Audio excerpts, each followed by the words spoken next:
Welcome to The Explainer. Today we're looking at a story that is, honestly, one of the most astonishing and harrowing survival journeys you're ever going to hear about.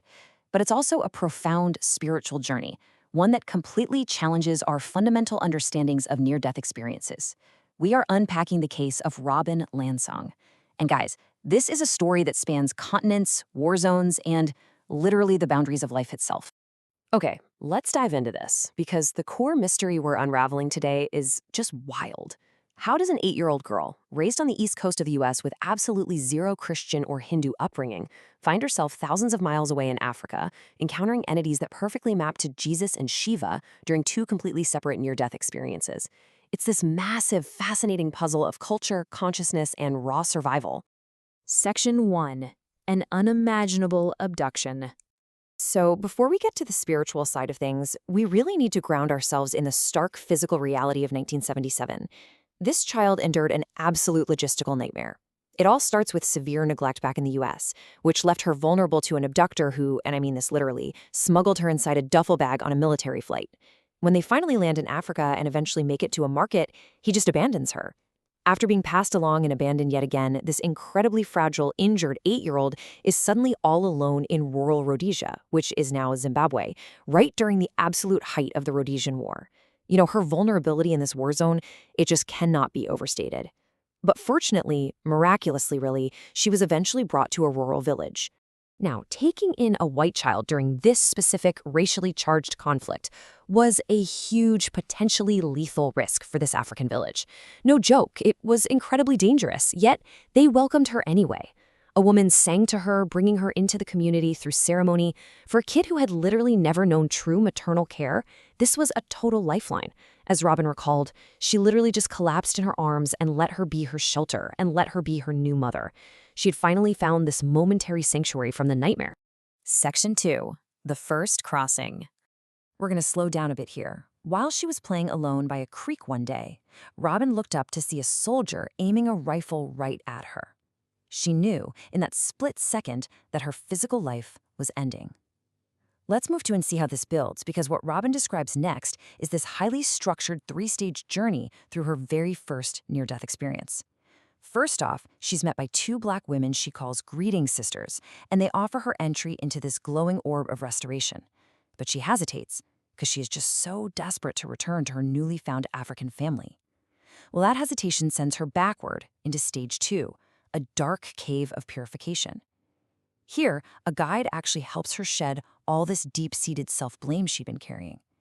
And it's only after clearing out that emotional trauma that she finally emerges into stage 3, a wide-open field where she meets a very specific entity.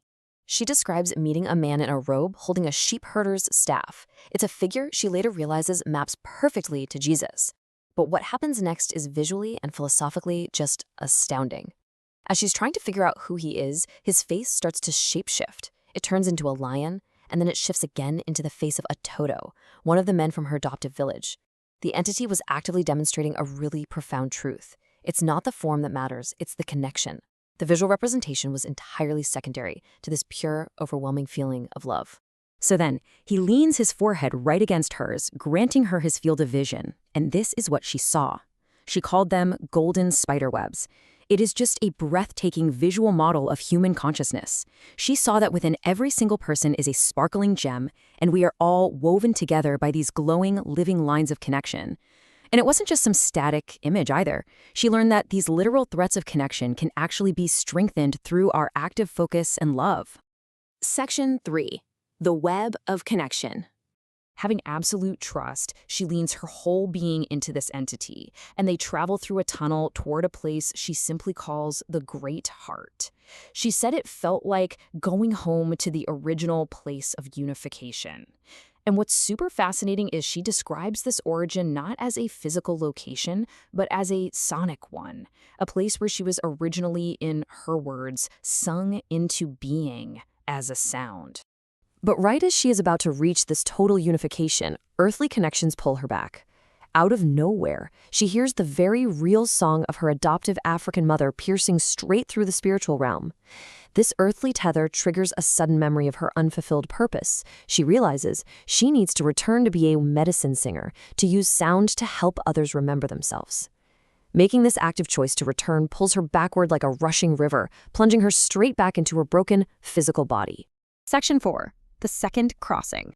The reality she wakes up to is just pure chaos. She's incredibly fragile, she's in pain, being cared for by her African mother. But within days, soldiers ruthlessly attack the village. Another mother grabs her, scoops her up on her hip, and they are sprinting for their lives toward the Limpopo River. During this frantic escape, her protector goes down. In a truly heartbreaking moment, the woman yells at 8-year-old Robin to leave her behind and run. Robin obeys. She sprints alone into the trees until her blood pressure completely plummets and she suffers a devastating second physical collapse.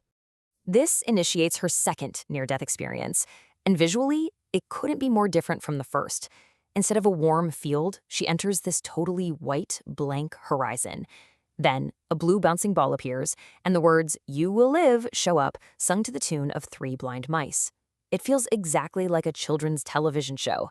Actually, scratch that, she specifically compared it to Sesame Street. Robin later realized this deeply childlike, comforting entry was triggered by one of her only positive memories from her neglectful home in the US, a memory of her brother reading her 3 blind mice when she was sick. And this brilliantly illustrates the vast differences between her two encounters. Once she looks past that childlike Sesame Street veil, she meets a completely new entity. Remember, first she met the man in the field. Warm, soft, totally embracing. But now she meets the blue jeweled man with black hair and a bun. He is intensely powerful. She sensed he held the capacity to literally create a mountain with one hand and then casually destroy it seconds later with the other. Looking back, Robin identifies this incredibly powerful figure as a perfect match for the Hindu deity Shiva. So, the crucial point is the intense philosophical lesson this entity imparted to her, which was, destruction makes available the ingredients for new creation.